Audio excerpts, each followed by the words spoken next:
And today we have our special guest. Effervescent.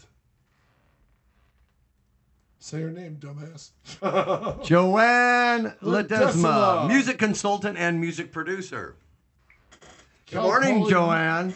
Good morning, lovely lady. Good morning. It's too early for rock and roll. Hi, everybody. Good morning. Glad to be here. This is, I believe, my third time on air with you guys. Yes. It is. So I'd like to say nice new digs. Thank you. I love the theme, the red and black themes. It's really happening, especially at 7 a.m. And I'm happy to be here and talk about all things music and rock and roll, particularly in Southern California. We look forward to hearing it. And there's our brand new spanking station manager, Bernard. Thank you for coming in, Bernard. Hey, Bernard. Nice to meet you. All right. Good morning, Janky. Good morning, Jeff. How are you doing, my friend? I'm just, I'm nervous, man. Why? Got a lot of things going on, man. You and me both, baby. Yeah, you know, gotta flying by myself to New Orleans next Monday. Just make sure you do a little bit of drinking. All right. Good morning, James Dillon. How are you doing? Oh, good morning, Deborah Lamb. Deborah Lamb. Hello, Deborah. Do you remember Romper Room? Oh, yeah. Good morning, Susie. Yeah, put on the... they never said my name. Oh, really? They never said Joanne. Or Hobo Kelly's magic glasses. Oh, that's even cooler. She'd call you out on your birthday. Who's Hobo Kelly, Granddad? Well, you wouldn't know because you're from Detroit. This is true. You wouldn't know. Yeah, she was from L.A. She was an icon. Yeah. No, I know who Romper Room is, the doobie and all that. Yeah, the doobie. Yeah. Doobies, yeah. I don't know who Hobo The magic mirror. Hobo Kelly sounds like she was a hobo. She was like a hobo clown, yeah. Yeah. She sounds like a But she showed the best cartoons, though. Yeah. Sounds like a transient who lives by the train yard. Yeah, she was. You know, knapsack and like Emmett Kelly, you know. Knapsack on her shoulder, and she'd fly. She had Mr. Leprechaun. She did paintings on glass that would be animated with video effects. High tech back then. We had Mr. Leprechaun. Our bozo was Canadian. He came out of Windsor. And you would win anybody who went on the Bozo show. My sister's Girl Scout troop went on. And they all won Orange Crush because it was a Canadian brand, I guess. Yeah. And I remember I felt like I was the world's biggest Bozo fan. I was in a Girl Scout, so I was not invited to go to the Bozo show. Do you guys remember? He's now become kind of a pop culture icon. Bob Ross, the painting guy from PBS. Yeah. Yes. The big fro. He's got his own Funko figure. Yeah. He's got T-shirts. Yeah, those pop figures, you know, and there's two versions of them. Yeah, Funko Pop, and he's holding his little palette and painting fluffy blue clouds. He's more popular now. I see him on T-shirts. It's great. My son knows he is. That's great. Than he was when he was alive. Yeah. Is he dead? Even Will Ferrell. Did you see the Will Ferrell? Will Ferrell was famous for it. Yeah. Will Ferrell's two characters. He would do Bob and he would do Neil. Come on, Neil Cracklin' Rosie. Neil Diamond. Yeah. Yeah, he would do a great Neil Diamond. Yeah. Every Neil Diamond story, he would play Neil Diamond, and every song was written over something really sordid, like murdering a prostitute or something. So, what's up with you, Madam Rock and Roll? Let's see. I was here in January, right? Yes, the day before NAMM. The day before the NAMM show. And I talked about the ins and outs of NAMM, and I think we talked about sponsorships and who's going to be there and what's it all about and how to become a member and where to park and what bands to see and how to celebrate. It was pretty successful. So you guys, I do all things music. I've been a music programmer. I've taught concert and event promotion. I just do all. I publish. I still publish. Starting a record label, which I'll come back for that one once I'm ready to release some stuff. I do manage my son, who I believe will be on sometime next week. We look forward to it. Yeah, he's in a punk rock band. He does music for film and TV. What's the band called? Casuous. What's the last thing to use? What's the last TV show to use his music on it?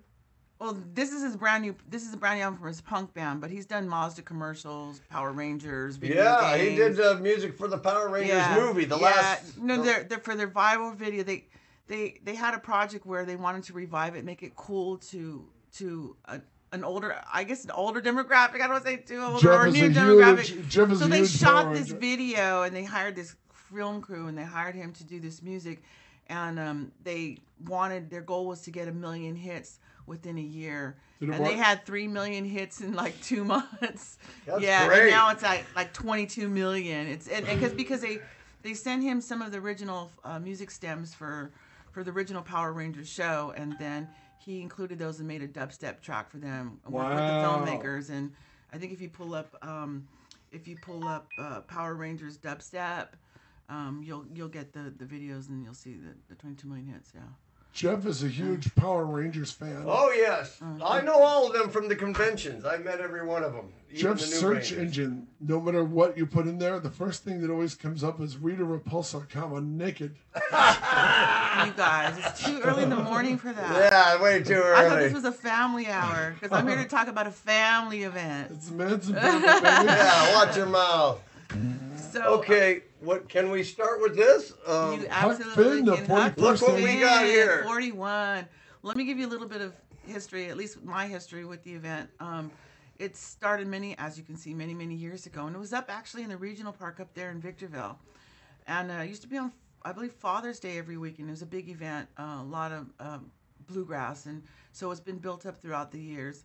And then it got moved to Guasti Regional Park, which is right down the road from us, right? Yes, right down the street. So 6 minutes away. It got moved there, and then it ended, and we didn't have it last year, and everybody was sad and cried, and we all missed it, and because there's a lot of great bluegrass festivals here in California, but that was ours. That was ours, and we've had non-Victorville here. Yeah, here for us. And yes, we do have a great bluegrass population, bluegrass, jamgrass, here in Southern California. And so some friends of mine do a lot of bluegrass, and I'm from the area, and they mentioned that somebody had decided to, I guess, purchase it or renew it and bring it back. So it's under new ownership. And it's a wonderful young couple. Hopefully, maybe Roger can call them, but Roger and Nikki. I mean, this is a big task for a young couple to invest and bring back something that has a long history. And so I'm really proud that they stepped up to the plate and did this. I probably should have done it and feel guilty. So where is it being held, by the way? It's being held at Guasti Regional Park, which is a regional park, fishing, camping, RVing. I saw both Dick Dale and the Ventures there at past Rancho Cucamonga wine festivals. Oh, that's awesome. Aren't those guys great? Dick Dale, right? Dick Dale was amazing. I think he did Miserlou and everything else. Yeah, and I've worked with Dick Dale. And did you really? We did interviews when I programmed for United. Well, I think I'm just going to say he likes to talk. It was with, I believe it was with Gary Hoey, the guitar player. Oh, yeah. And Dick Dale, right? And anyways, they did some work together. And when you work with Dick, he likes to talk in first party. If you want the Dick Dale sound, you got to have the Dick Dale amp and the Dick Dale guitar. And so that's pretty interesting. But, I mean, he does, have a sound. And he worked with Leo Fender and, all kinds of things like that. So a lot of history. You guys know I've done over thousands of interviews for different reasons and for different occasions. From Kiss to Andrea Bocelli. What do you think? Well, talk about Kiss. Are you sad they're about to go on their last tour? Or do you not believe that it's their last tour? Well, how do I answer that? I mean, please, honestly. I mean, what can I say? Remember when the Rolling Stones had their last tour and the Jurassic tour, and everybody thought it was the last. So I mean, I would say that they've definitely made a career and they deserve to retire for sure. But the merch will live on forever. I mean, I remember interviewing Gene Simmons and Paul Stanley at their manager's office, and it was the day they were. We did the interview that day because, some merch came out, and I guess they had to go to the manager's office to sign paperwork. So they're gonna be here. Why not interview them? So the merch, and the merch that came out that day was the Kiss watch, right, the Kiss coffin, and Kiss condoms. And he was holding him up. He's like, "Hey, look what came out today." You know, I was like, "Okay." You know, and then when I saw Gene Simmons at one of the motorcycle festivals, right, for the Love Ride, he was backstage. We were backstage. I think it was a ZZ Top, Foo Fighters, right? And he was there with his son. He said, "Hey, I know you, Joanna." And he reaches his hand out and shakes my hand. Really? And he had one of those. Oh, he had one of those. Joey Those gag gums. Would you like a piece of gum? I'm thinking, oh my God, I'm talking to Gene Simmons, and I have bad breath because he's offering me some gum. So of course I pull the gum and it electrocutes me. I was like, yeah. So that's my little kid story. Did you ever interview them in makeup? No. They're actually, Paul's actually pretty handsome without it. I was like, whoa. You said I was nothing kind of about... like, he had a six-pack underneath, and, I was just like, wow, got a little distracted there, but yeah. You said nothing about poor Gene. Well, Paul, everybody has their Kiss guy, right? Paul, like everybody has their Beatle guy, right? Yeah. So, who's your Beatle guy?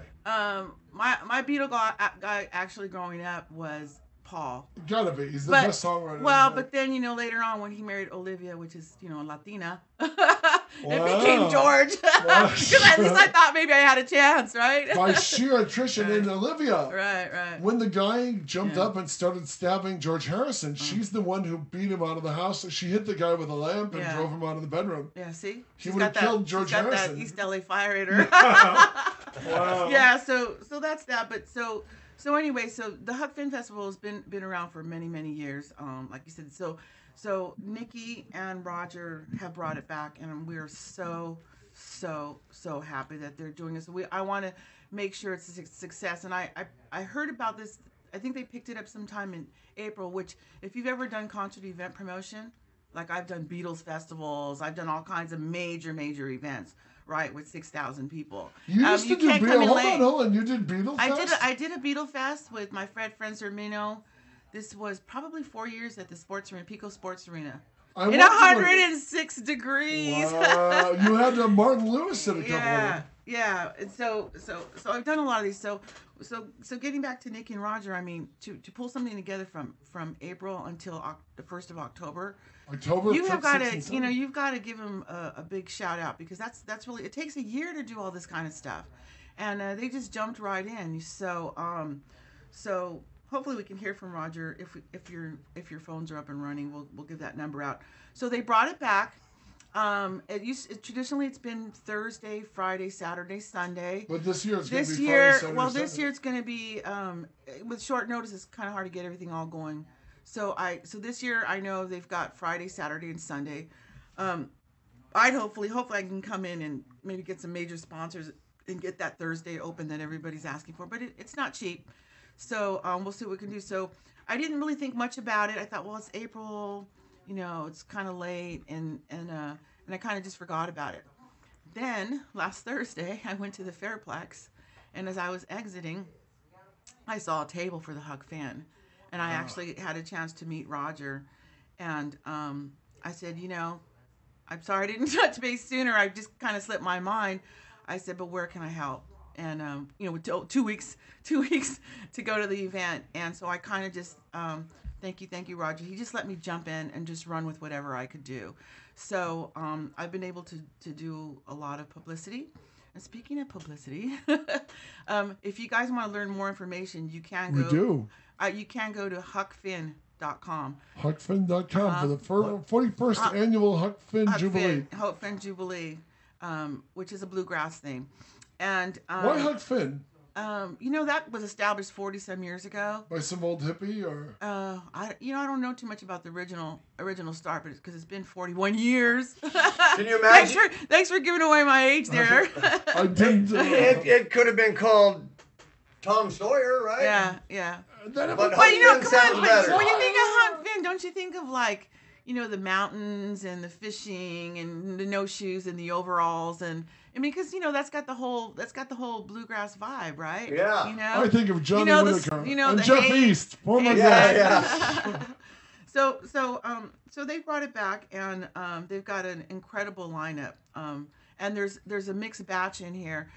I've worked with a lot of these bands before. So some of them are like a traditional bluegrass, like the famous String Dusters, and then, Keller Williams, Grateful Grass, and then you have Keller Williams, which is like a version of bluegrass, of Grateful Dead bluegrass.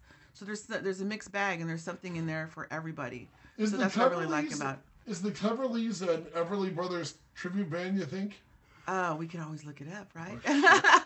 Hey, out of all your interviews, by the way, we're going to come back to the Huck Finn in a minute. Have you interviewed any Beatles? No, I've met a Beatle.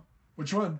Paul. Wow. Yeah, I've met Paul at an event. You know, hi, shake hands, that's it. You know, say, please let go of my leg. Please let go of my leg. No.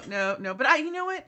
I actually remember the Beatles coming. I was 4.5. And my mom grabbed us from the backyard, right?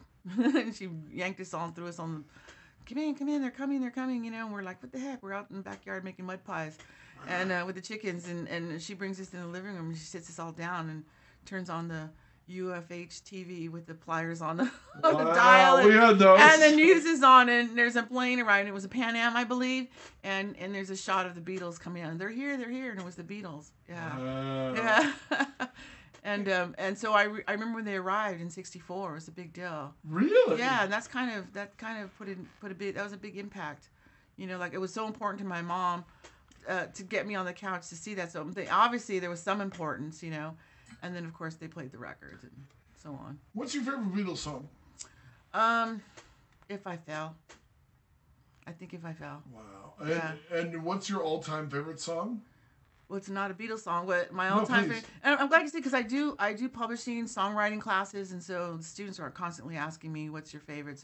So my favorite songwriters are definitely McCartney, Lennon and McCartney. Wow. I mean, just the way their songwriting is, and their incredible bridges, and I could just go on and on about their talent, and their harmonies, right? But my favorite song is actually by Van Morrison, and it's Into the Mystic. Wow! Yeah. I just heard that yesterday. Yeah, and it's really cool. And the thing I like about it, and I've heard it used in a lot of film and television, is it's Into American the Mystic. Pie, American Wedding. Right? Yeah. Exactly. It's in a bunch of movies. But the thing about Into the Mystic is that it can have a double meaning. If you look at the lyrics and you listen to music, it could be like played at a funeral, like just Into the Mystic, or it could be like end of the movie, Happy Together After. We just go into the wind, you know, kind of thing. So it has a double meaning. And I've played it growing up as a kid when I'm sad, and I've played it when I'm happy, like I'm ready to party or celebrate. So for me, that's one of my all-time favorite songs.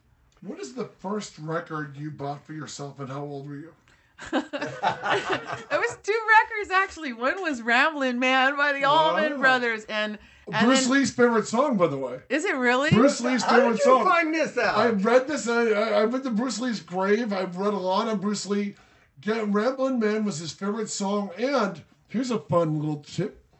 If you watch The Exorcist, you'll hear that playing. Which will never happen. Go ahead. Oh, it's a great scary movie. If you watch The Exorcist, when Father Karras, the younger priest, Father Damien Karras, is in the bar talking to another priest, you hear Ramblin' Man playing in the bar. Oh my God! Wow, what a trip! As much as I love that song, I'm still not gonna watch the movie. But that was my first thing on "Come and Get Your Love." You know, of course, that was Redbone. Those are my peeps. Redbone, right? I come from San Gabriel, you know, Gabrielino Indians and all that. And so when Redbone came out, that was kind of like boom, boom, boom, boom, boom. Yeah. Well, Pat, tell her about the party we were at. We went to a party at Toyzilla over in Alhambra. Off the 10 freeway by a great Tommy's and everything. Right. And Jeff and I went upstairs. You know, it was a comic book store and there was a party, but there was an upstairs party where they had a private bar. So Jeff and I and about a smattering of people, maybe 3 people, we all go upstairs. And you guys barge into a party? We did well. But it gets better. We know one member of Redbone, Jeff's friend. What's his name? Patrick. Raven. Wow. There's a guy named Raven Patrick in the band. Did they play this song? Did you guys get all crazy? Oh my God. Yeah, So Jeff and I are half drunk. And Redbone, all of Redbone suddenly come upstairs. Raven Blackfoot, the guitar player. Right. Boom, boom, boom, boom. And they're singing Come and Get Your Love 2 feet away. And I said, Jeff, are we super, super drunk? Or is Redbone playing in the room? Are you having flashbacks? It was like the Jim Morrison movie where they see the Indians everywhere they look. But it was really Redbone. Well, that was one of my, my it was first really 45s, cool. for sure. He's a cool dude. And that was one of the top 10 of 1975, the year Jaws came out. Like, you guys are, I forget, you guys are movie buffs. Island Girl by Elton John was the #1 song Well, that year. how about the time we were at, we went to the corner of Tui's before they changed it when we were down in Burbank, or going down Ventura Boulevard? Is that where it was? It was. And I was telling you about Pat Vegas, right? And there he was in the patio, and he goes, "Hey, Jeff." Yeah, Pat Vegas. So Pat Vegas, it was the week after Guardians of the Galaxy came out. Oh, wow. And he was telling us, and I told James Gunn this later, the guy who directed it and wrote it. But he told us, he goes, it gave us a whole new audience. He said it was really weird because right after Guardians opened, suddenly Come and Get Your Love was on rock radio, classic radio, all over, you know? And it was just, it rebirthed them. And it was really, if there was any band, the first Native American rock band to crack the top 20, they deserved it so much. Yeah, you know? and I believe they still perform. So I've just told you we saw them in. We don't lie to you, baby. Yeah. So those are my first. Wow. By the way, great 2 songs. And I love, you know what? And I mean, I love Ramblin' Man because it's like a feel good, song. But it kind of threw me off because that was my first introduction, like, to the Allman Brothers, right? But it's Dickie Betts singing, who's a phenomenal guitar player. That's not one of the Allmans? That's not one of the Allmans singing that song? No, Dickie Betts does different songs, and as you go through the catalog, you know the songs, and then you realize it's like the Eagles. Then you realize that's still Walsh, but it's he's not the typical singer for the Eagles, right? But you'll hear Randy Meisner, Take It to the Limit. It's not necessarily Fry or Don Henley, right? So the same, the same thing. So it was Dickie Betts, he's got that Lord, I was born, and he has a few other songs. And so I did go see him at the Canyon Inn, maybe 10 years ago. And he played, 2 hours, and they're all Allman Brothers songs that he sang. And I didn't realize how many songs, but it's got that signature guitar playing. So then when I did hear, and then of course Jessica came out, which was the first rock instrumental to hit the charts. There was no vocals, and it was rock. Remember when Jessica came out? It's an instrumental song by the Allman Brothers.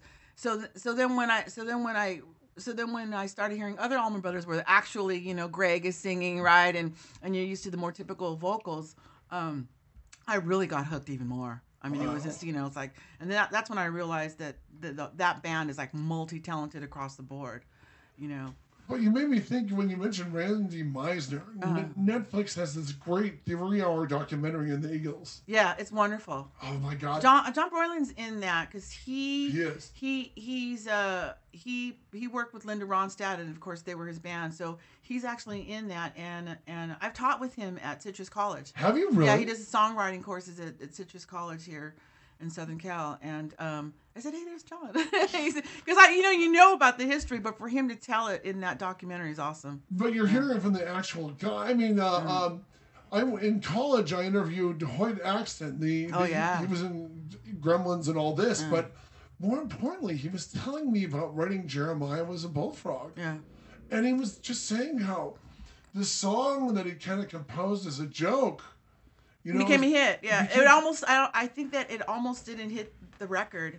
When we got it, when it came out. I mean, it was just one of those fluky things. Yeah, and he said he made so much money off that song being on the Big Chill soundtrack. Yeah. But he was humble. Licensing music. That's what I do. Wow. Yeah, there's a lot of money, and there's the upfront money, which is for the upfront licensing of the usage to sync it. And then there's the royalties. And I still get some of those, and it's a lot of fun. But Randy Meisner did not write Take It to the Limit. That's Fry and Henley, right? I believe so, yeah. And then also, Jackson Brown, what was the one he... Yes. Standing in a corner in Winslow, Arizona. Right, the Eagles made it a hit, Wow. And I did this event, and Jackson Brown was there. He goes, I'd like to rip off my own song that was ripped off once before. I mean, jokingly, and he did that song, but a lot of people don't know that's a Jackson Brown song. I didn't know that. Yeah. What's interesting about that song is that Brown... Taking It Easy. Yeah, Taking It Easy. Jackson Brown wrote it. But he, now I can see that. I can see him writing that. Yeah. He gave credit to Glenn Frey for coming up with Such a Fine Sight to See. Yeah, because of the Girl, little ads. He goes religion, romance, this. He takes off everything that second line gave the song. Yeah. I miss Glenn Frey. Wow. I mean, those vocals. He was amazing. And what I love about that documentary, Randy Meisner, I guess, got too big for his britches, according to the documentary. According to Fry and Henley. And he said they couldn't get Meisner to go out there and do Take It to the Limit as the encore of the night. Mm-hmm. And he goes, there's a great story where, I think it's Fry, he goes, the night before, Meisner drank a bottle of Jack and had 2 groupies. And he said him and Henley pulled Meisner aside and go, what about the people who worked hard all year just because they went to hear Randy Meisner sing Take It Easy and Take It to the Limit? Okay. And he goes, F them. And Henley and Fry were so pissed. They got the guy who replaced Randy Meisner in Poco. Fired Randy Meisner and brought his Poco replacement who could take it to the limit better than he did. Yeah. Wow. I mean, there's all kinds. I got a lot of rock and roll stories too. Some which will remain in my head.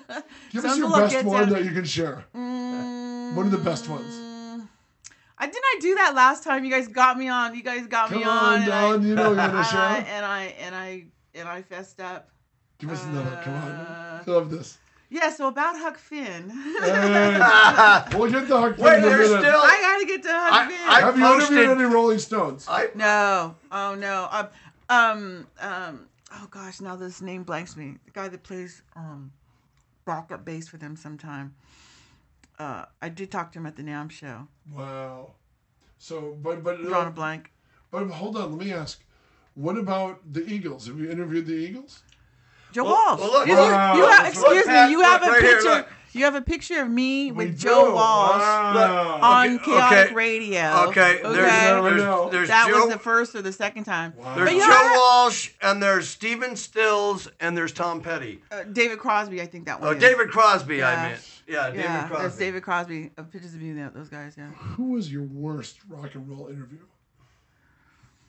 You really want to get me in trouble. No, I do interviews as well. So like I said, the Huck Finn Festival is October 5th, 6th, and 7th in Rancho Cucamonga. Have you interviewed anyone drunk? Have you interviewed anyone abusive? Well, okay, I hope I don't get in trouble for this one, but it's a kind of a funny story. I did, let's see, this is back in a while, so it was Junior Brown. It was Junior Brown. You guys know Highwayman, Junior Brown, you know, and so the bus pulls up, you know, to the studio, and it's running a little late, and I'm accountable for the studio time and for the engineers that are waiting and all the staff that's waiting, and you know the studio is booked for other people afterwards. So I believe he pulls up in the tour bus, right? Just parked out fun, and I'm like, we're here and he'll be out in 15 minutes, right? Like the driver comes out, you know. I said, okay, so I'm just standing out there 15 minutes. And then the bus door opens and then a puff of smoke just comes out. Oh, no. And he just walks out like it's a Willie Nelson bus, you know. And he just walks out with the red eyes and he's just like, yeah, I'm ready. I thought that was funny. That's a great stuff. Yeah, you know, so I don't want to get anybody in trouble and stuff like that. But great interview, great interview. And he gave us tickets to see. And I actually invited my sister to come that day for lunch. But really, I came because I wanted her. She was a big fan of Junior Brown, so she actually got to see him and meet him. And of course, I did all the work. And he goes, "Oh, it's your birthday." Gives her 4 passes to a show that night. So of course we go and invites her into the VIP room. She gets to touch the Get Steel guitar that he's famous for, that he built. You know, it's a steel guitar, and yeah, so she got to touch the Get Steel, and she's all the pictures, and so that was pretty fun. Have you interviewed any heroes of yours who let you down? Give me your best interview with a hero of yours. You just want smudge. Well, no, I've done 400 interviews. No, okay, and well, I'm really intrigued by the ones that go. There's some that are different. Like for example, Carlos Santana. You know, when I flew up there I flew up there with John Berhaney, who's no longer with us, but just an incredible person in the music business. He wrote a book called The Craft and Business of Songwriting, which is like a Bible for musicians and songwriters. Anyway, so we flew up and on the plane. He says, I really don't know that much, as much as you do about Santana. So he actually, he was supposed to write the questions and conduct the interview at the time. And I said, I grew up, when I was 12, 13, I can name everything about him. So I got to conduct half that interview. That was early on in my career. I got to conduct half that interview. But when I went to meet him, I was thinking, this is a rock legend. It's going to be a great rock interview.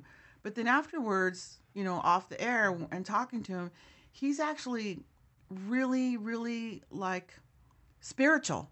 Very, very spiritual. He's met with people like Desmond Tutu, and just all the leaders of the world, all over the world. He's got his Milagro Fund, which is attached to 200 different charities. If you look at his site, and anyways, and he was talking spiritually that. So I'd flown up to San Francisco, right? Because he lives up in the Bay Area, and we did that. And when I came back, I was like, I don't know if you remember I don't remember if you know the movie, the Bible, where Moses is coming down from the mountain and he's been talking to the burning bush, and he has like that little tint on his face and his hair is kind of fried a little bit. Yeah. So I got off the plane and I was tired. It was like 9:00 at night, right, when I got off the plane. My brother was playing and all my family was there and my mom, and they said, "Oh, come see your brother and tell us about Carlos." And I was dead tired. But my mom said, "Yep." When I walked in there, it looked like I had just seen just talk to the talking bush. And I was I had this Santana glow on me for 3 days because he was a hero, as far as just music. But I got much more out of that. I really felt like he was really deep and real spiritual, and has really, and that I don't think he got or gets enough credit for all of the charity work that he does. A lot of these people go completely unspoken and they don't tout about it, and they do so much, That's really impressive. So that was a great story. Yeah. Yeah. So that was really different from, because I was just thinking rock and roll. Yeah, Santana. We're gonna talk about Woodstock, So. And any other heroes of yours who really came through? Great interview. Well, I've worked with Joe Walsh a few times, and it was simple and easy and hilarious. David Crosby 3 times. He's amazing. You heard Joe Walsh sing in the city. Yeah, and then there was a studio with the piano, right? So and we had a recording studio at the time, and so one of the cool things is I got to whoever's in the studio. I got to introduce whoever's in the studio. So I've interviewed Joe Walsh to Larry Carlton. That's kind of a different genre, right? Larry Carlton was cutting an album in the next studio over, and I just walk in with Joe Walsh, and they never met. And actually Larry was laying down some licks, right? And so then Joe just pushes the button and goes, "Yeah, that one sounds okay." And then he looks up and it's like Joe Walsh, And then he comes out, they shake hands and they meet Randy Newman, So we did an interview with Randy Newman, right? So giving him a tour of the studio, and there's a Bosendorfer piano there. And so he goes, "Oh man, that's like a Bosendorfer. Can I play?" And I was like, he goes, "Sit down." So I'm sitting on the piano and he's playing Short People. I've got a picture of it. He's playing Short People, and he's playing I Love LA, and he's playing You Got a Friend in Me. I'm sitting, there's nobody there except for the studio hands, or sweeping the floors or whatever. So that's how I felt about Redbone. Yeah. I mean, Redbone is playing 2 feet away from our drunken asses. That's the cool thing. How about Eddie Money? So I brought him. I showed him the Bosendorfer, and I'm sitting on the piano with him. And all the staff's running around. They're just supposed to be doing their jobs, and they don't talk to celebrities unless they unless it's engaged or it's work related. So they're looking, and I'm just sticking my finger out like this, and I'm like haha. And I had it was Eddie Money me and Eddie Money on the piano, and he's playing 2 Tickets to Paradise. He's trying to remember it. He's playing it, and I know it. I know it on the piano. That's my instrument. I'm like, it's over here. It's so easy. It's like 3 chords low. But he hasn't played it in a while. And but anyways, yeah. So I got to hear these, play on a Bosendorfer. He played a couple of hits on there, and I'm just sitting there like, I love my job. I love my job. I love my job. That's amazing. So so that's kind of cool stuff. I've taken my mom to the NAMM show a few years, and and she's literally bumped into Stevie Wonder. And then he came That's to the more drums. your mom's fault than Yes, Stevie's. but then he came to the drum circle, and he was leading the drum circle. And there my mom was with her tambourine and her drum, and he's singing, he's singing away. So yeah, isn't she lovely? I remember I got shots of that. So there's like a lot of cool things like, in rock and roll. Any Phil Spector stories? Well, my best friend Caesar, who I grew up in high school, used to do his hair, so I had some hair stories. Right. It was right during the trials too. When he looked like a Martian. Well, they're more like pieces. Wigs. Yeah. Yeah. So there's that. But David Crosby's been great. I got to interview Chris Hillman of the Byrds, and talking about bluegrass. Chris Hillman is if you don't know the name, and you're into music, you probably should. He was one of the original members of the Byrds. With David Crosby and the Flying Burrito Brothers, and he's the mandolin player. Yeah, he's the mandolin player, and also Tom Petty. And so I believe it was Chris that gave me a CD, and there's a series called Picking On, and there was one called Picking On Petty that I believe Chris Hillman was on or had participated in, and he said, "Oh, if you're going to interview Tom, give him this." And it was a Picking On Petty CD. Chris Hillman from the LA Times? It wasn't Chris Hillman a writer for the LA Times? It could be wrong. It could be. I don't know if that he's ever written. I mean, I would imagine not. He's such a phenomenal musician. He plays with all the key players. He still gigs all the time, and he's amazing. I'd probably think of an interview with him then. Yeah. What about the Zombies? You ever meet the Zombies? No, but they've been doing some stuff. Like, I think they did a free concert. All my friends went. I don't know why I couldn't go, but don't you just love them? I just heard them on Breakfast with the Beatles like a week ago. They came in and they sang live. What? Yeah. Have you ever done Breakfast with the Beatles?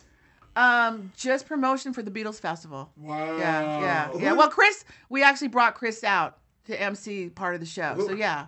When do you still do the Beatles festivals? I haven't. That one was 4 years ago. I teach concert and event promotion, and so I try every 3 or 4 years to get involved in a big event, so that I'm up to date. That's why I jumped in on HuckFan. I'm donating all my time and my interns and my staff, who I should give a shout out right now to some of my staff that's helping me collecting donations and stuff like that to get this thing off the ground. So Nicole Keys, who's my assistant, she's probably on the phone right now working to get some donations. So thank you, Nicole. But so, I do a lot of stuff, but I get a lot of interns from the local colleges, and I have assistants and people that I mentor. So things don't get done without them. Wow. Yeah. I've had some crazy stuff. So I do concert event promotion, but this one here is near and dear to my heart, the HuckFan, because I just started on getting really into the bluegrass about 3 years ago. My friends were always gone on the weekends, and I found out because they were camping in cool places. And so one of the cool things that I like about bluegrass, I kind of want to be the curator. Like, if you can go to a museum, right? And you can just see the paintings and the Picassos and everything. But if there's a curator standing there saying, well, you notice he always puts this color in every picture, or there's always a hidden flower or something, then it just makes it more interesting. So, with HuckFan, I want to make it more interesting to people, and why I value the music so much. Because me, I'm rock and roll, I'm kids music, I'm all kinds of stuff. But here's one of the assets about bluegrass music, okay? And I encourage kids to learn, guitar, banjo, and mandolin and those types of instruments. It's acoustic, okay? I don't know about you guys. I know you're a musician, right? You got to lug around me. I had to lug around a keyboard and an amp and a microphone and a stand, and then you had to get juice or the generator blows out. Okay, so bluegrass is acoustic, right? So the cool thing about acoustic is the campgrounds. People are walking around and they're jamming with each other for the first time. There's a lot of cool magic. A lot of magic where you see somebody from Pennsylvania or from the Appalachians and somebody from Kentucky who drove their RV down and they're jamming with one of my friends who plays mandolin, and they're just like feeding off each other. It's like a frenzy. And so that's what's really, really cool about it. Of course we're mic'd up on stage, right? But there's so much activity happening in the campgrounds. And I've actually went to the Parkfield Bluegrass Festival this past year in April, which is in the middle of nowhere in beautiful oak trees. And it's in between Bakersfield and like Paso Robles, right? Kind of coastal, kind of inland. But I went there, and of course I went to the stage and saw all the bands. But I have friends that RV'd it that never even made it to the stage. They just jammed in between RVs for hours, starting about 2 and finishing about 6 a.m. And as people walk by and they stroll by, so there's a lot of these really, really neat cool. things. You can't do that if you had a bass player. I mean, I love to hear a Fender P bass or a jazz bass, and and who doesn't love an SL, right, or Fender? I mean, all this stuff's great, but you can't just walk around and jam with people, right? The only place you can do jams is nightclubs where everything's hooked up and you take turns and you sign a sheet. So that's one of the fascinating things that I love about these events. And then sometimes what they do to songs. I mean, I've heard some traditional songs, and then I've heard them do some Rolling Stones, a la mandolin and banjo. I'm just amazing. And then 4-part harmonies. It's cool because the songs. It's just a different version. I mean, look at gosh, it's too early in the morning. From Led Zeppelin. Lead singer. Jimmy Page. Lead singer. No, he plays mandolin too, by the way. But the lead singer, right? Does a bunch of stuff with Alison Krauss. You guys, there's 3 of us here. We really can't remember the lead singer of Led Zeppelin. Robert Plant? Robert Plant. Thank you very much. So see, his music's evolved, and he's done a lot of stuff that's that leans towards this genre. So, and then we've had a lot of theoretically ripping off bluesmen. Yeah, but I mean, he's done a lot of fantastic work in this genre and working with Alison Krauss and bringing this stuff.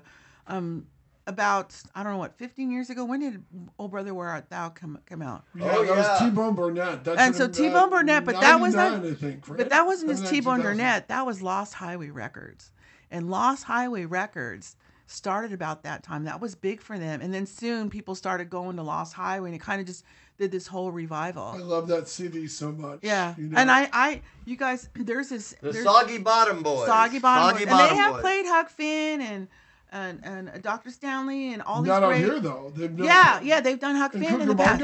Yeah, and they've done. You're the Soggy Bottom Boys were in Rancho Cucamonga. Well, I don't know what year. So if it was here in Cucamonga, it was recently though. Wow. But if it was already here or still in Victorville, yeah, you got to look up the history. This is the real deal. This is why you got to go and you got. Will Huck Finn be there?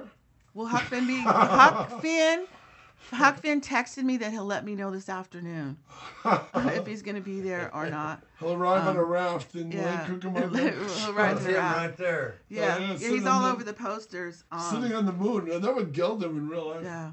So there's a lot of cool stuff. There's a lot of cool stuff to learn about it. But, if you go, check out some of the jams. I mean, I definitely will be in the campground. Like, I have to. You'll be there all 3 days. Yeah. I'll be there all 3 days for sure. And of course, I'm camping right in the middle of it because that's the jam sessions is what I look forward to, and then hearing some of the new music on stage. But those jam sessions, see the events, the awesome music ends at about 11, and then the campgrounds get going right around midnight. Yeah, 11 p.m. That's probably the sound limit. But don't forget these are acoustic instruments. So and there is a family section. And sort of like the adult kind of camping section. So please bring your families and your fishing poles and all that kind of stuff. It's well stocked. Yeah, they got the fishing. Yeah, the there's swing sets and there's all kinds of things. It is a family event.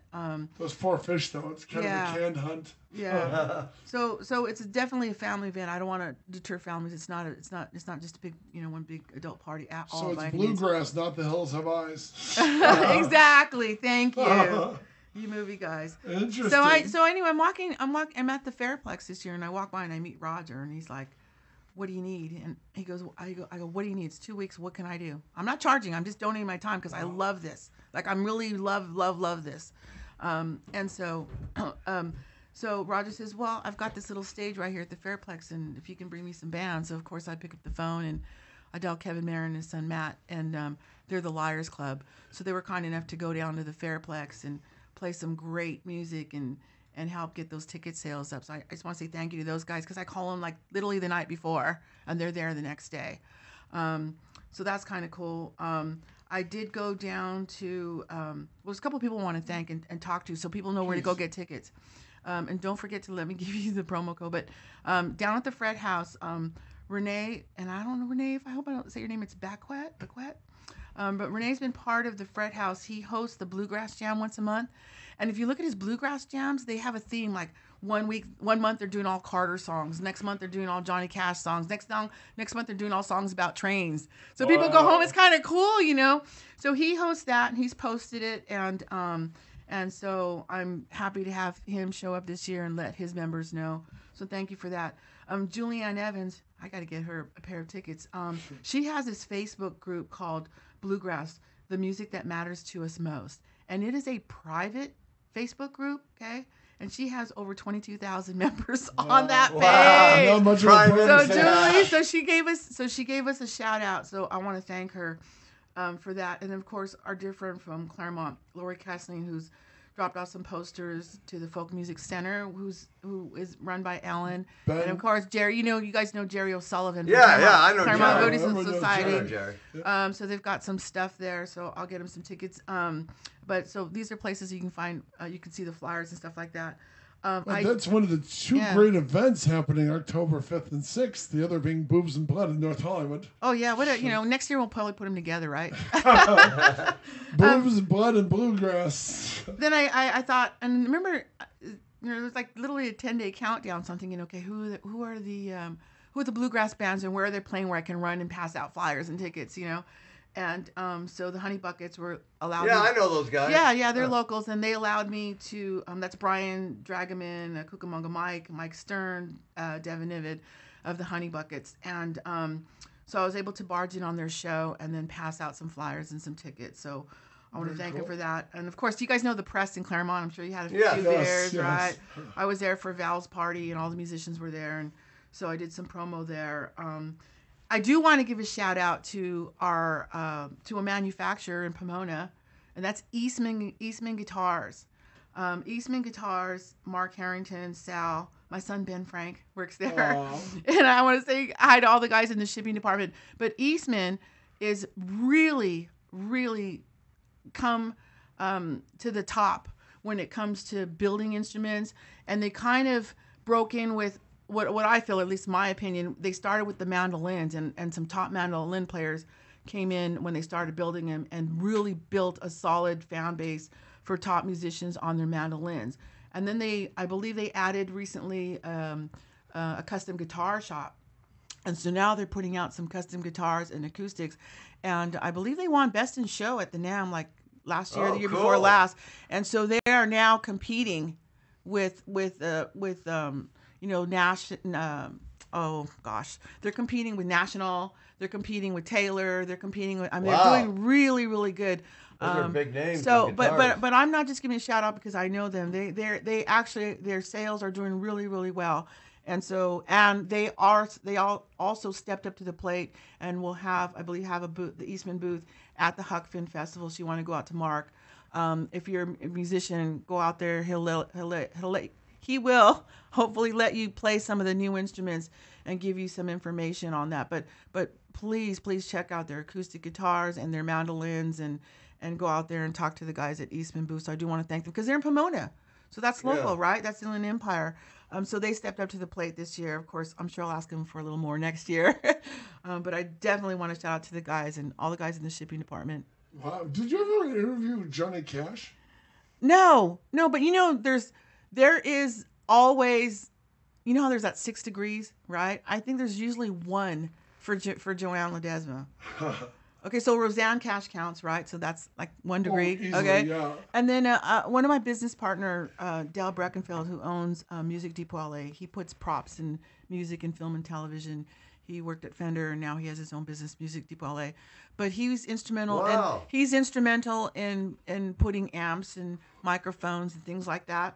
So if you watch the Johnny Cash movie, you see all those amps. He's an expert in years and gear. And so if you watch like recently NCIS, some of the episodes, usually where there's a microphone or a guitar or somebody performing, even on commercials, that's the gear that comes out of Music Depot LA. But Dal has a lot of gear and stuff from the Johnny Cash movie. Wow. And I think about 1.5 years ago, it was installed in the Johnny Cash Museum. So really? There's two. There's another degree. So so all the movie stuff, and I believe like the dress that she wore when she was performing June Cash, like the dress that's in the movies there, and all that kind of stuff. But so there's my Johnny Cash stuff. And I've been to the Johnny Cash revival. Wow. Yeah. Now, you're too young to have met Elvis, but what's the best Elvis story you picked up? I have an answer for everything, right? Mm-hmm. I found out recently that my mom, when she went to a high school dance in downtown LA, because she's from East LA, right? From downtown. Right. And she went, so that's back in the day when Elvis was just starting. And so she went to a dance, and the dance was boring. So they went, I think it was the Olympic Auditorium that was still around at the time. Yeah. Or the Roosevelt, one of those two, because she used to frequent those a lot in her younger days. And she was in the stairs, and she actually bumped into Elvis. Wow. Yeah, she tells the story. She talked to him. Yeah, it was really cool. Yeah, and she said he was handsome, and that he could have been my dad, and blah, blah, blah. And, yeah, so. But, from East LA, does she like Elvis? Yeah. Elvis. I don't know if she knows who he is, but I do. And he's sensational. Elvis, who's basically Elvis impersonator, but in Spanish. Yeah. With an East LA twist. So that's my Elvis story. How about John Fogerty? Ever interview him? No, but there's 1 degrees.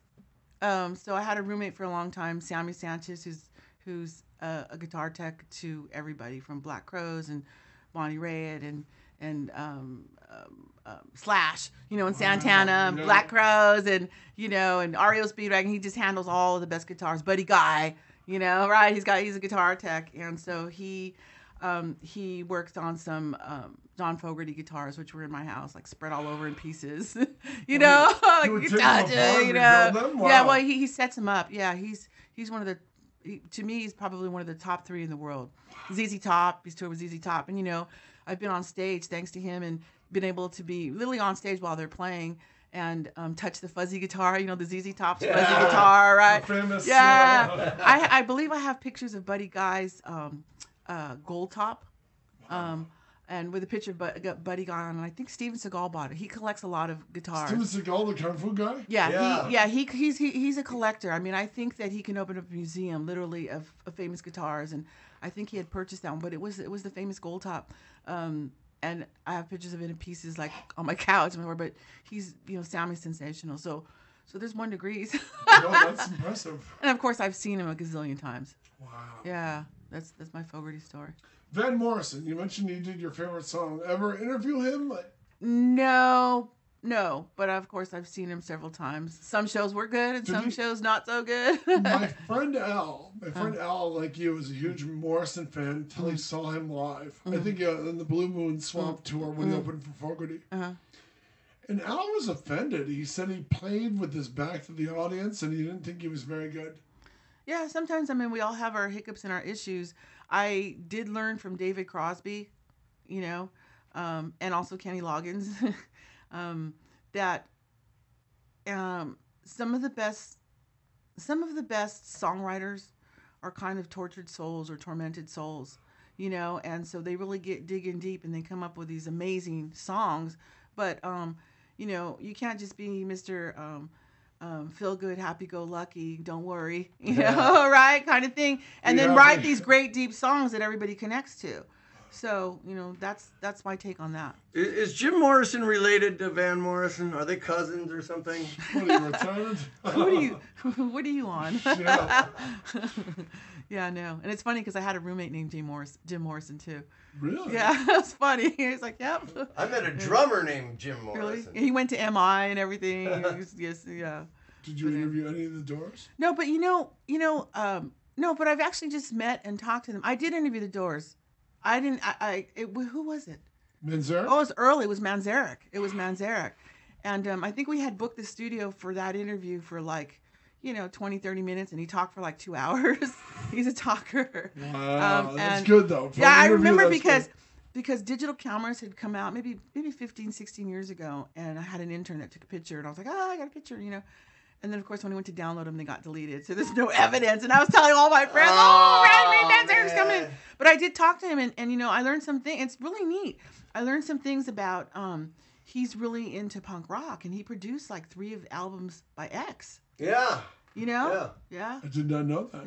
Yeah. He would play on stage with them. I've been to a few X gigs where Ray Manzarek is there playing keyboards. Yeah. Yeah, so he's super cool. I know Phil Chan, who's their bass player, who tours with them. And then Robbie Krieger has a really nice recording studio. And if you want to record in a nice studio, produce a nice record, he's got a studio in L.A. I think Walter Trout is recording, I believe, this week and last week. Oh, my friend Bernie, the drummer, played drums for him. Yeah, and now Bernie left, and now Michael Azure is who's from Alhambra High School. He just had a birthday. Happy birthday, Michael. He's the drummer now. Of course, Sam Avila, who's the father of Danny and Danny Avila and Andy Avila, who they both tour in their own right. And Danny does tour with Walter at times. So there's that whole crew. Good. And then, he's like what? He's in his early 30s or the boys are in their 30s now because they go with my son and he's 28 and they're like a couple years older. So they're doing their thing, but so Walter Trout is recording at Robbie Krieger's studio. Wow. So there you go. Super nice guy. In fact, I had ran into him. I was working with the band that's been opening, the Juice band that's been opening for George Lopez and touring George Lopez. So I'm sitting in the front watching George Lopez talk dirty, nasty Mexican things, and I'm sitting next to Robbie. I go, what are you doing here? And he's like, oh, my studio's just a couple buildings over, and I thought I'd come over and check it out. No. And so there, I was so embarrassed, So I was listening to George Lopez and the Latina, and he's telling all these jokes, and there's the legend, Robbie from The Doors just sitting next to me. I felt a little embarrassed, but yeah. Now, one of the guys was on our show. What about Cannibal and the Headhunters? Okay, so my cousin Max Ubias, I believe he co-produced that record.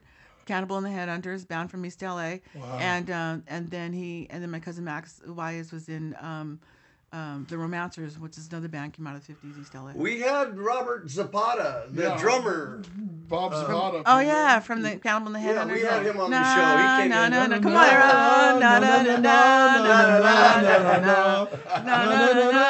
on, you're showing you're going. There you go. Okay, so now y'all know who they are. Yeah. I hope we don't have to pay you money, Robert, but we didn't like you as a guest. Oh, that's right. I forgot about that. We got to pay royalties for singing that song. Rick Derringer produced it for the Slammies, for all the wrestlers. They were doing that song. Remember really? that? That's funny. And back in 85, I think it was. Yeah, they all have... the wrestlers tried to go rock back in the 80s. I think I've told in the air my Macho Man Randy Savage story. Yeah. I crashed the set of the first Sam Raimi Spider-Man, and he had some hot men. Macho Man was the same size. He wasn't as big as me and my brother Don, but he was wider than the two of us put together. Oh yeah. Shoulder to shoulder. And he was going to beat up one of the PAs because he insisted the PA was I'm bleeping the S out of my girlfriend or Miss Elizabeth, whatever her name was, whoever it was. But he was crazy. And Sam Raimi was trying to get the kid out of there without getting him beat up by this guy. He was literally roid raging right there on the set of the first Spider-Man over by, not too far from Johnny's Seafood Broiler. Oh wow! There's a lot of crazy rock and roll stories out there. What's your favorite? What's the craziest rock and roll story in LA?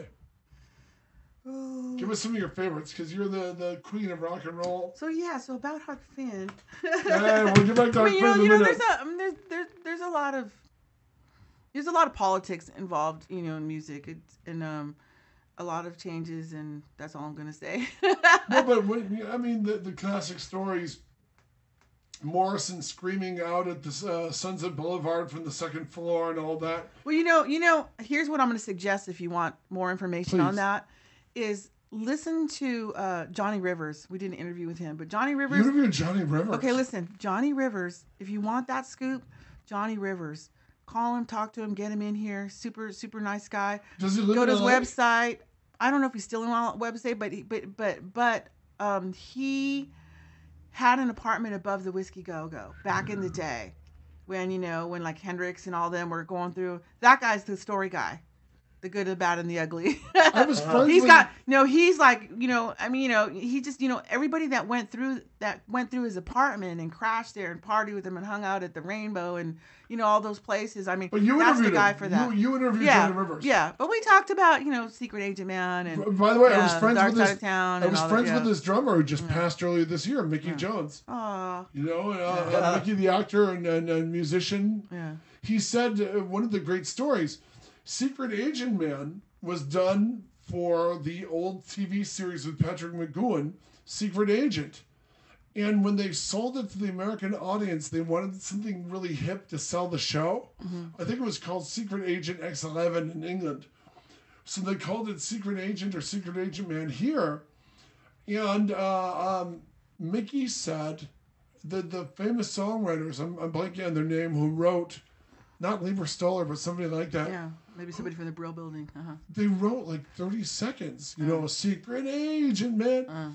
And all these radio stations, this is what Mickey said, they were besieged with people wanting to hear the whole song. So they had to call everyone back into the studio. And record a full song. Instead of 30-second promo, yeah. And he said that's why when you hear the ice and everyone thinks it's a live concert, he said no, they were just drinking in the studio. Yeah, that's pretty funny. But let me ask you, did Johnny Rivers talk about the night he beat the hell out of John Lennon?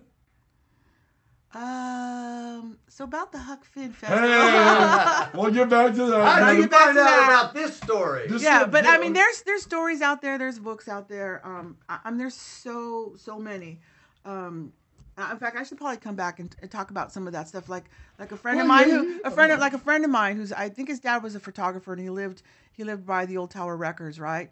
And Robert, and he had an old camera and he used to walk up and down the street and he would take pictures of the billboard. There's a book out called The Billboards of Sunset Boulevard, right? And it has all the billboards from all the famous albums. And there's one, he talks about the billboard when Abbey Road came out.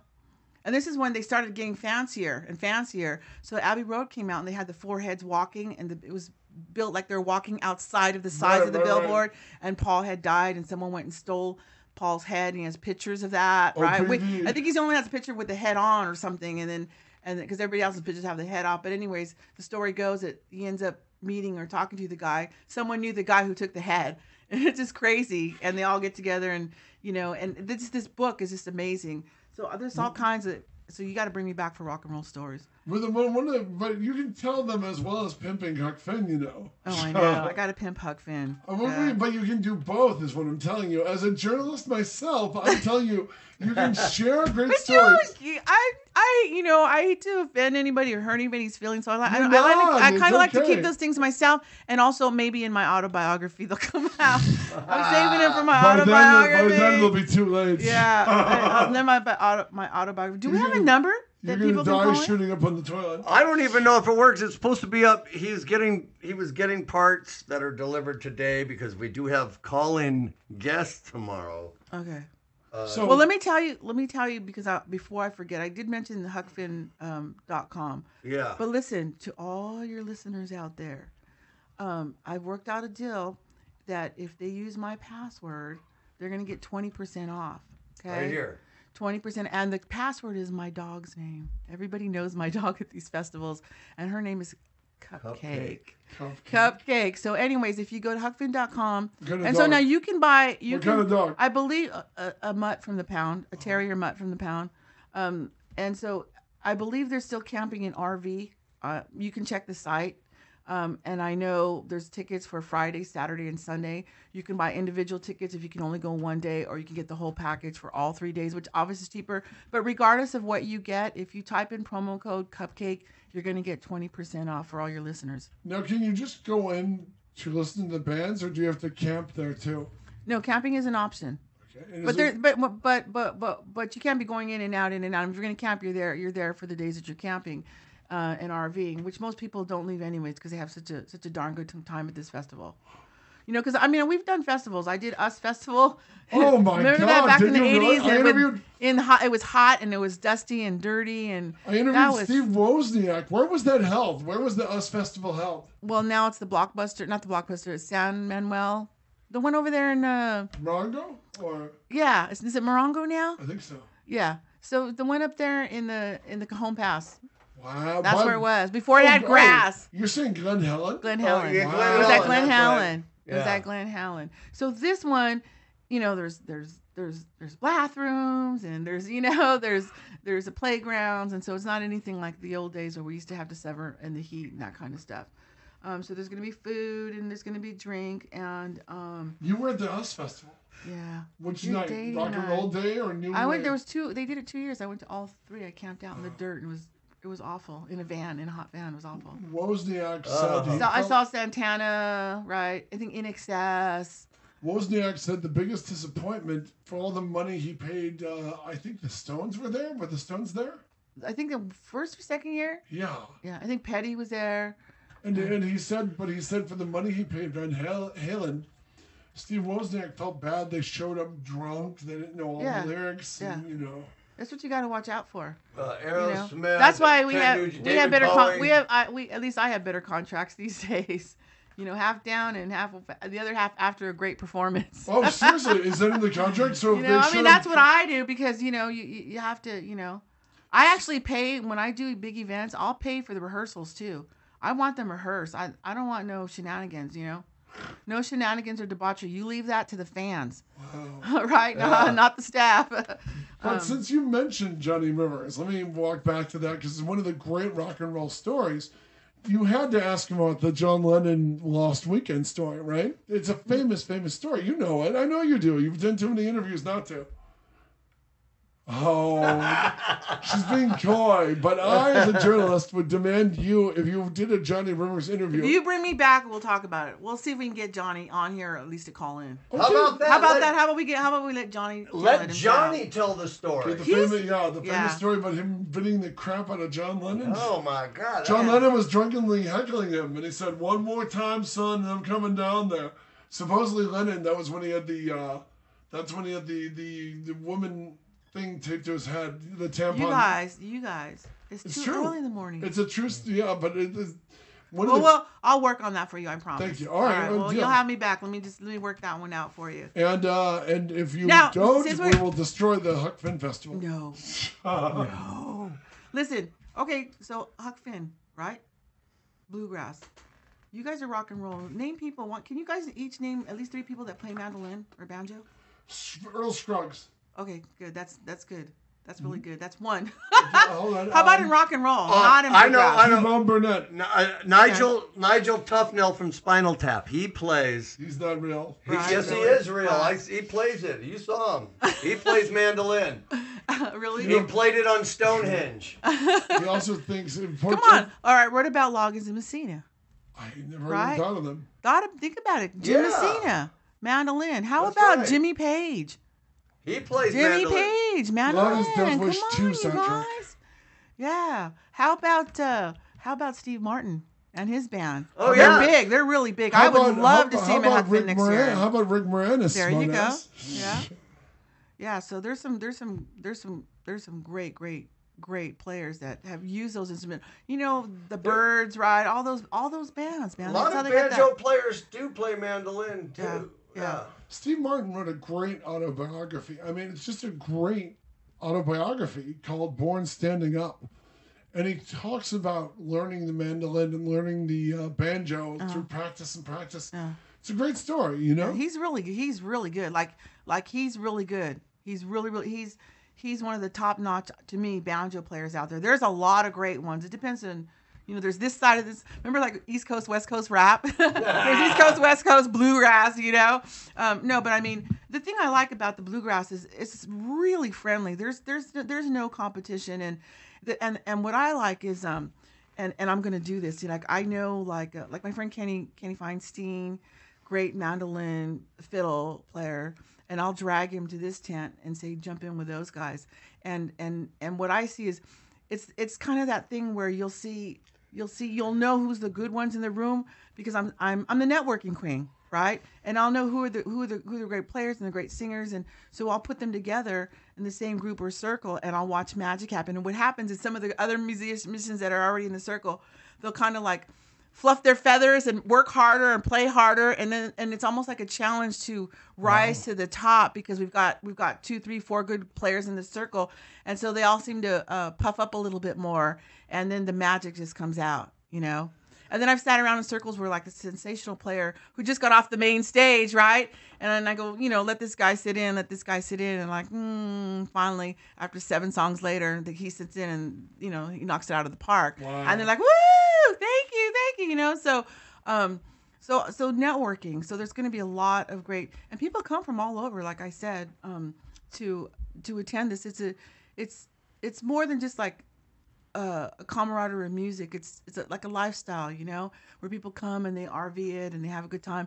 And cooking, I know this family that comes, and Saturday night they cook, and they do go all out on Saturday night. So hopefully I'll get invited to their RV this year. You know who you are. You know what I'm saying? And we look forward to that one night, right, where they're going to do all the fun cooking. So there's a lot to be said about Hakafin. I wish they could call in and talk a little bit more about it, because I just came on board. But I do want to thank, could you imagine Roger and Nikki decided to take this on in April, and I believe they kind of had they ended up having a baby like literally like weeks ago, I believe, if my mind recalls me. And so now there's another child in the family. So they're all doing this with a brand new baby in the family. So you got to give your hats off to them to be doing this and bringing it back. They're doing it for us. They're bringing it back to us and the music they love. So I'm proud. I like to say hi to Christy Sitter, I know, who's working hard on sponsorships. Come check it out, you guys. I promise you will not be disappointed. If you're not sure about spending 3 days there, just get a ticket for one day. Just go Saturday or Sunday or Friday, but I guarantee if you go, you're going to want to book early for next year for the whole weekend. It's really that good. It's that good, Wow. Yeah. And what's my promo code, you guys? Cupcake! And what is the website? The Cupcake. Huckfin.com. Huckfin.com. Yeah, and check out, if you guys aren't familiar with some of the bands, you got to check out the infamous String Dusters. They have a video on YouTube called Let It Go. Keller Williams, and this year, Keller Williams is known on the circuit for bluegrass. It's sensational, and Keller Williams does different kinds of bluegrass. In this particular event, he's doing the Keller Williams Grateful Grass, which is Grateful Dead, but with bluegrass instruments. So it's really cool because it's gonna be a lot of familiar stuff that we know. And then there's a band called the Devil's Box String Band, and they do this like traditional music. Like they've got a video up on YouTube. The Devil's Box String Band.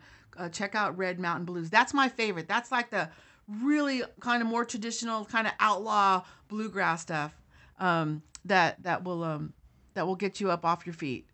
So check out Red Mountain Blues by the Devil's Box String Band. They're going to be there, and that's there's different styles. That's what I really, really, really like. That, and of course the jam sessions, and all the camaraderie.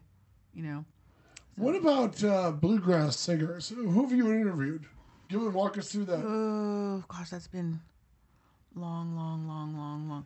I'll tell you who I've written about. There's a band from here. Well, Scott Gates is in a band called the Salty Sweets, which has great. His vocals are great. He even does a version of. Remember, is it not Glenn Miller? What's his name? Andy Goodman. No, the one that Roger Miller. And right, you know the Disney song Oodle-lolly, golly, what a day, Little John and Robin Hood walking through the forest. Little John, Robin Hood, Little John walking through the forest. Yeah. So they do. So he does a version of that on mandolin that just blows my mind. And then the vocal harmonies. And he's also in a group called the Get Down Boys, and those guys are sensational. They just came out a record. I just saw them perform at the NAMM show this past year, and they just blew me away. And so vocal harmonies. There's I believe it's the infamous String Dusters. I think that's the one that has like 5 guys that all do 4-part harmonies. Do you remember the Oak Ridge Boys when they come in and they have like those 5-part, but they have all those 5-part harmonies. So that's what's really cool. But in bluegrass usually, the goal is for everybody to play and sing. You know, even if it's just one line or one part, in most bluegrass bands, you're going to have more than one singer because they got to have like a call and answer thing with this particular style of music and in folk music. It's sort of a call and answer thing.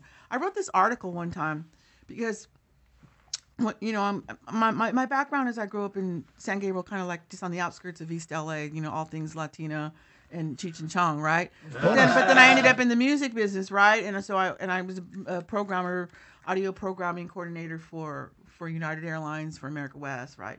So I've worked in multiple genres. I worked at Taxi Music, right? I sat next to Katy Perry. We did song screening for Taxi Music. There's all these different things that I've done and taught. Now, what is song screening? You taking out swear words, or walk us through that? No, it's not that kind of song screening.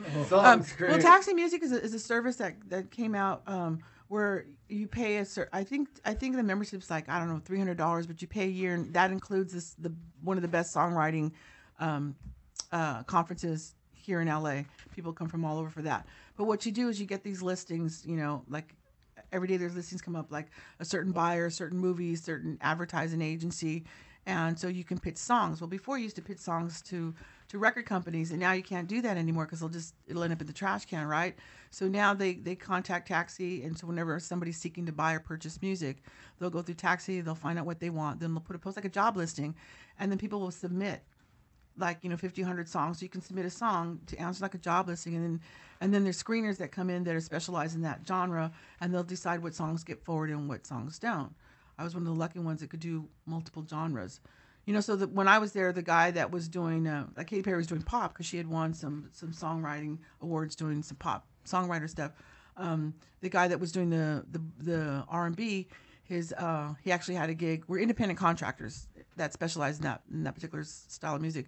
So the guy that was doing the R&B was from Motown.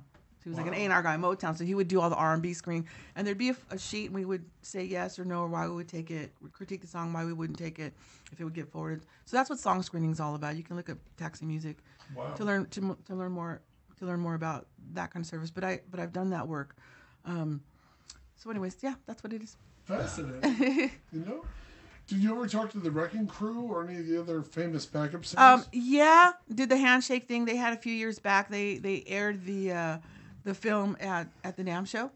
Wow. And that was a music licensing nightmare, because really? Think of all of the songs that they played on, all the hits. You've got to go Lamont, back. Dozier, Holland. There's a picture of me on my site with Holland, Dozier, and Holland, all three of them. Are they all still with us? You know, I actually haven't even thought about it. Why are you asking me the hard questions? Like, are they still alive? Really like, fascinating. You know, yeah, that's really hard because that one, yeah. But I've got a picture with them, and they so that's what song screening is. You know, it's genre specific. Wow. Yeah.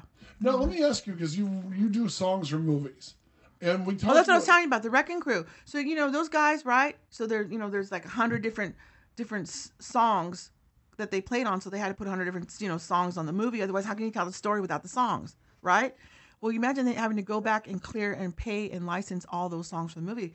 It was financially, it costs a lot of money if you're just a small filmmaker trying to tell a story. Yeah. You know, so I knew that the movie was made long before it actually got released, because they had to raise money to pay for all the publishing. You know, if you got a session studio that's played on, like, take for example Lee Sklar, and if you just take 50 songs he's played on him. He's been, Jackson Brown. I mean, I can go on and on about it. You just look him up. He's probably one of the most recorded bass players in the world, Lee Sklar, right? So if you were to tell a story and all the songs that he's played on, Phil Collins, you got to go to those companies and get that stuff licensed and cleared. And so it can be a big pain in the you-know-what. Because they own the music and the licensing and the publishing and all that, so. Now, the other day, my brother Donald and I were having dinner, as is our wont, and watching Goodfellas. Mm-hmm. And he told me, when Scorsese, there's a scene in the movie where one of the songs is interrupted. There's a lot of dialogue, and then they come back to the song. Mm-hmm. He said that's the needle drop rule. Yeah. And they're paid for the song, the same song twice. twice. I have some music on that I work with some songwriters. Let me give you an example. Freaky Friday, the Disney movie, right? I've got like three different. I've got 3 artists on there, and so there's some needle drops. So one artist could maybe get paid one, and the other one got paid 3 times, right? And that's because the needle dropped. So, for example, you're in a bar, and there's a jukebox going on, and we're talking, like the right? Exorcist, we were talking about earlier. And then they go back, to another scene where somebody's fighting outside the bar, and then the camera goes back. Okay, so now the music has to be playing because every time they're inside the bar, the jukebox is still on, right? Wow. So in the old days, for those of us who actually played phonographs, you'd have to pick up the needle and drop it. So that's a pay. So 10 points for you. Wow, that's what needle drop is. Yeah. Wow. Okay, I didn't know that. I didn't know about the other one, but I did know needle drop. Okay, and so what is the password for 20% off? It's after your dog Cujo. It is Cupcake. C-U-P. Cupcake. It's Cupcake. She will be there in the campground. Come say hi to picture of her? Cupcake. A little dog, a little tiny dog. And thank her for the 20% off. And then when you go to the festival, God, I wish people would call in because I'd really like to give away some tickets. But that's not their fault. Our phone might be out. We're not sure yet. Well, just to let your audiences know, because I'm in a new studio. Your old studio is in a different location, so you guys are just setting up. So I apologize. Should we for give those. The number just in case? Let's just try it. Calls? What is it? Sure. What the hell, Jeff? Alfred Panico said, "Drop the needle on the record." There you go. Drop the. Thank you, Alfred. That should be a song. Thank you, Alfred. That should be a song. Yes. Right? Drop the needle on the record. And my next song's called "Drop the Needle on the Record." Like that crazy British guy, that great British guy, Arthur Brown, How to Make the Perfect Cup of Tea. And he's the guy who does, I'm the God of Hellfire, but he has this song. That voice. Yeah, fire. Anyway, we're going to have to pay him now. No, but the weird thing is, he does this one song where it's a spoken word, him describing how to make the best cup of tea you've ever had. That's awesome. It's hypnotic. That's awesome. I've done some of my son's promo videos, and so I've hired a girl she just has an English accent. Right before his video, she says in that beautiful English like, "The music you are about to hear is going to drop hard and then harder," and then his music boom comes in. And I just got this beautiful accent, and so this voiceover work is really good. Now, did she get paid for that? Yeah, I paid her, and I wrote a paragraph, and she's in England, and I got the file back the next day. Don't you just love the internet now? Because recording albums back in the day on tape would take days and hours, and splicing, and these young kids now, they don't know what it's, it's all cut and paste. And I actually produced an album, which I'm going to come back. Remember the Danny Diaz album that I did? Yeah. Right? So we're still mixing it. Still putting it together. I will come back and we'll talk about that. But it's weird because we kind of put an album. Was that a phone call? We got to put an album together, and not everybody was there. So one day drums, next day guitar, next day vocals. But when you hear the music, you hear the whole thing. We're getting pings. Are people? We are getting pings. What's the email and stuff? In case anybody has questions number. about Huck Finn. Yeah. Email here. Yeah, we're pinging. I'm on this show. I have no idea. Oh, you just work here, right? Give your email, you moron. We don't email. Have it. What, a Facebook page? What? Whatever you got. How can people reach you to have questions? I'm gonna give Jeff's number live on the air. All right, I'm gonna be brave, and I'll give out my. Are you sure you want to do this? Do I really want to get hate mail? Maybe I shouldn't. I was just gonna give. If I'll tell you what. If we're gonna give out a phone number, so if people want to call after the show and have questions, they'll get them to me. How's that? What is the station phone number? It's 909-44 radio. That's right. 909-44 radio. So if any of you have questions about Huck Finn or want to reach me, they'll be able to get a hold of me, and they have my email address. And yes, I will. If I can't answer your question, I'll find out somebody who can. Hit me up, okay? Please come hit me up at Huck Finn. I want to see your faces. I also would like feedback because I'd like to really help Roger Nicky make this even bigger next year. And so I always welcome feedback. What you like, where we could improve, anything like that. I'll take your money for sponsorship. I'll tell you who to write the check to. So we love sponsors, and all those good things. How old is Cupcake? Cupcake, I picked her up from the dog pound 2 years ago, like in May. So she's maybe 2.5. Cause she's about 3 or 4 months old, and she's been voted the friendliest dog in the park. She's very loving, Except she has a thing about men with hats for some reason. As long as they take off their hat, I think she's cool. She like has men clothes. without hats? She has clothes. I take her camping. She is a bona fide registered squirrel hunter. She has a shirt that says "Addicted to Hunting." Has she ever killed a squirrel? Well, I just took her this. I've taken her three times this year up to the Sierras, and this campground that we stay at has a meadow with those little groundhogs that live in the holes, right? And so this was our third time there, and she always chases them. This year, the last day, she caught one, and she had it in her mouth, and she got stunned like a deer in the headlights. She looked at me like, what am I supposed to do with it? Because she's always had the instinct to just go and get it. But once she got it in her mouth, she had no idea what to do with it. She's like, what do I do now? And she just dropped it, and let it go. But I mean, she has lots of toys, and so we kind of do that. So she's used to drop the toy. But she's very famous. Her hashtag is hashtag Cupcake Paws. So I film her at concerts and festivals, and everybody knows her. And people they don't know me, but they know Cupcake. Yeah. And she's there's the thing, I do suffer from high blood pressure from time to time. I'm getting up there, and so supposedly dogs, calm you. So yeah. So I went and got a dog. She's a service dog. Yeah. She services me. Yeah. She, I talk to her all day long. And then but I also saw something that was posted on Facebook about singing. If you sing for 10 minutes, it'll clear your sinuses. I saw that. I commented on that. It clears your post and everything. And of course, my reaction is, do I have to sing in key? I can't sing in key, which is why I'm on music business and not music performance side of the business. Alfred says, why isn't Cupcake in the studio? I didn't know if it was studio friendly because it was new. Well, and look, Dutchie's not here. He doesn't own the station, so he has no say so. They've driven a stake through Dutchie's black heart. We had John Redcorn from King of the Hill in here, and he brought his two little dogs, and then he's going, he brought their little dogs in there. That was you. Because I own a Chihuahua, and I had the Chihuahua. One of the Chihuahuas jumped in my lap, and I thought, I'll make sure this one doesn't crap because he'll be with me, or she was with me.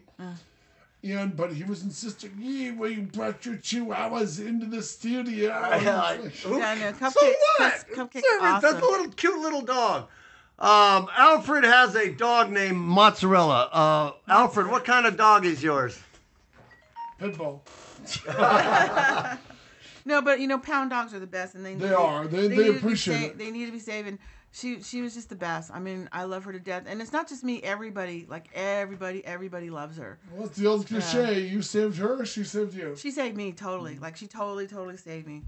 You know, so she keeps me calm and she keeps me responsible. I have one son who's 28, so there's I guess I'm like, what do you call those? Where the kids leave the nest.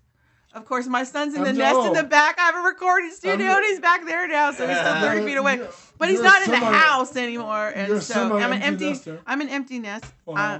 I'm an empty nester, so. What about your little dog? You got a little dog. I've got a beautiful little Chihuahua named Gracie, and she is 5 now. Although she thinks Jeff is evil. Jeff came up as I was walking. Although she was cool with you today. Yeah, it's when I knock on the door. When you knock on the door, she decides you're the root of all evil. Yeah, she's going, But she saw you this morning driving in. You leaned out the window, and she was. I think it's what she can't see. It's just a little thing. I think that's the thing, Because she saw your smiling face, and she wagged when she saw you today. So. What is it? 7 years for every one of ours, so they become old dogs real quick. I mean, right? Yes. We must teach them new tricks. Yes, but my dog does. She'll roll on her belly when I tell her to. So she's really cute, and she'll semi-sit and stay in position till I get too far. Then she'll just come running at me. But she's super friendly. Like I said, they let her in the dog park. She'll play with any dog, any size. Mine won't. She hikes. She loves hiking, and we hike up here. We're lucky. We live in Southern California. She's close to. So she likes hiking, but she likes the beach. And she has, I bought her a floating device, a life vest. Water wings. Well, I bought it because when we go camping in the mountains, the rivers, they're rushing water, and I pull the fish out of the water. And so when I catch a fish, I'm screaming, fishy, fishy, fishy. And she runs, she knows there's one on the hook. And I reel it in, and she tries to grab the tail with her mouth and help me bring it in. And, but, sometimes she'll fall in or she'll get too close. So she has to have a safety device so she doesn't go floating down the river, in Yosemite, right? And but she also takes it to the dog beach, which is Rosie's Dog Beach in Huntington, and her little vest has a shark fin on it. And she swims in the ocean. I'll go out to like neck deep, and she thinks like something's happened to me, so she'll just swim all the way out, and you just see this little shark fin. She's cute. So people videotape her and everything. Hey, we need a. If you send Jeff a picture of your dog with the shark fin, I'll put it on my shark book page. Really? Yeah. Okay. In fact, I have it right here, so I'll pull it up for you. We will put Cupcake Ledesma in there. All right. So back to Huck Finn. Yeah, hold on, Jeff. We're in the last 5 minutes or the last 10? We got about 10 minutes. Okay. But I want to know what bluegrass bands you know. Besides Soggy Bottom Boys. Flatbed, Earl Scruggs, T-Bone Burnett. Well, the ones I know personally are the Honey Buckets, because I know Mike before he even started that group. Mike from the Honey Buckets, and they're going to be camping. So if you're in that area, they'll be in my area where I'm camping. Those guys, Mike, he's quiet, right? He's the shy one of the group, but he plays banjo and guitar, and but that guy, he's one of those. You know how the silent ones are the ones that watch out for, and he'll be really shy, and then I'll go, Mike, sing a song, and then he'll just come out with something that's like old style Appalachian bluegrass that'll rip your heart apart, and he'll just sing it, and you're just like, wow, like, he's sandbagging, come on, I know you got more, I know you got, but he's really a fabulous, fabulous singer, and particularly in that traditional style, and a fabulous. Stevie Ray Vaughan, was he bluegrass a little bit or straight up? I don't know, but you're asking about some of my best rock and roll stories. Please. I did forget to mention that me and Brad Lewis went to the Grammy Museum because Jimmy Vaughn was there, and I got to talk to him afterwards. I told him that I'd programmed his music and stuff like that, and so we were talking and to the way out. But he told us the story about when he went to go see his brother play. And Jimmy Vaughn of Stevie Ray of the Fabulous Thunderbirds. Thunderbirds, yeah. Oh, Tough Enough. Yes, he's the older brother. I just heard that in I think it was 99 Cent Store. I heard it in. It was crazy. It's a great song. So, but he's been around. He's been around for a long, long time.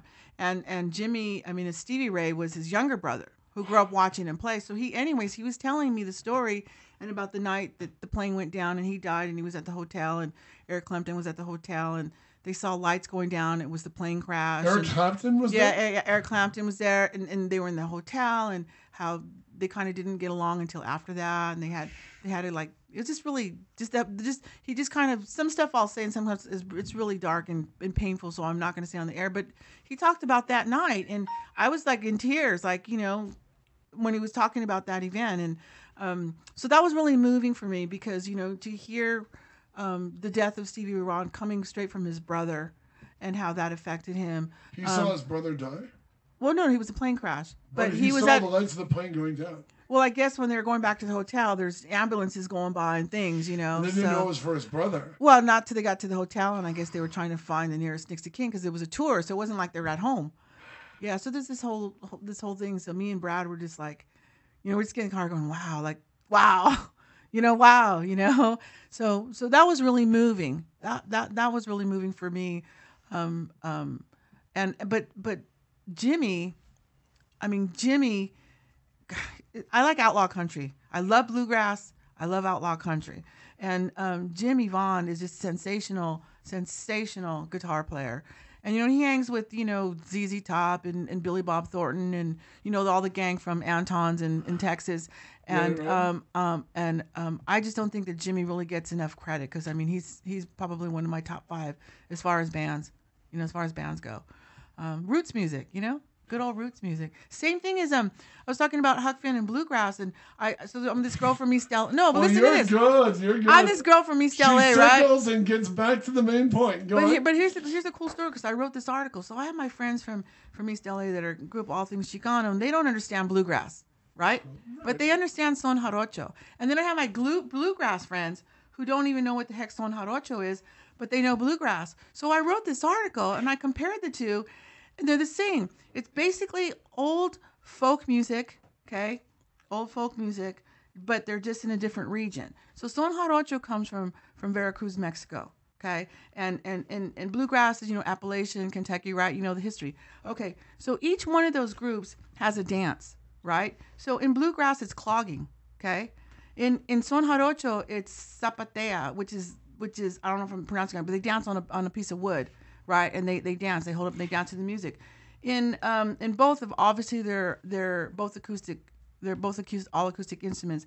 They both have parties that they get together and do these things, right? In bluegrass, it's a hoedown or a hootenanny, or right, Yeah. Or in our case, a jubilee. And in son jarocho music, it's called a fandango, which is usually lasts 2-3 days.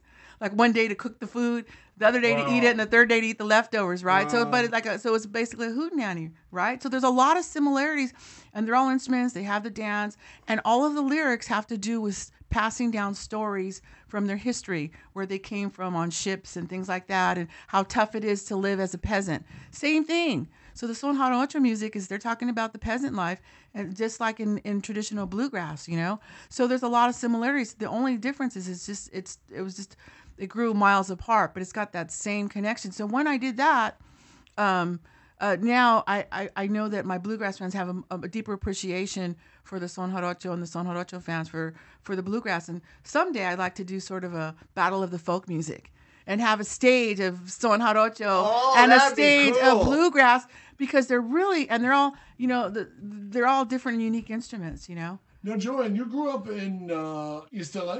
San Gabriel. I grew up in the Vadio in San Gabriel, yeah. Now, did you grow up, since we're approaching Halloween, we've been talking about this, did you grow up with the Weeping Woman as your boogeyman, La Llorona? Oh, like Llorona. Yeah, talk about that. Oh, of course. And I'm sure that was a nickname every time I cried as a kid, and every other little Mexican girl who cried as a kid. I had 2 older brothers, so yeah. I mean, yeah, and then I lived near railroad tracks, so they said she, don't go there because that's where she killed her children, or she's crying. She killed her children, now she misses them, she's crying for them, so don't cry. And they used to call me, So yeah, and then, but it's also in a lot of famous traditional. We're talking right now about traditional son jarocho and stuff. And there's a song about Llorona and La Bruja and all these songs. The witch. Yeah, and La Bruja that come up in these original traditional songs. And so what I used to hate being called Llorona, now that I've learned how to study it in music and musicology, I appreciate it now. Like if anybody saw the movie about Frida Kahlo. Yes. There's these songs that are in there, right? These songs are in there, so I love roots music of all kind. But this particular month, and coming up in the next 2 weeks, I love bluegrass. Wow. I love bluegrass. But isn't that cool to know that they're really similar, and there's a lot of connection between the two, and they just sit around and yeah. But with song rentals, since we're rolling into Halloween, we're going to do bluegrass in the last 5 minutes again, but we're rolling into Halloween.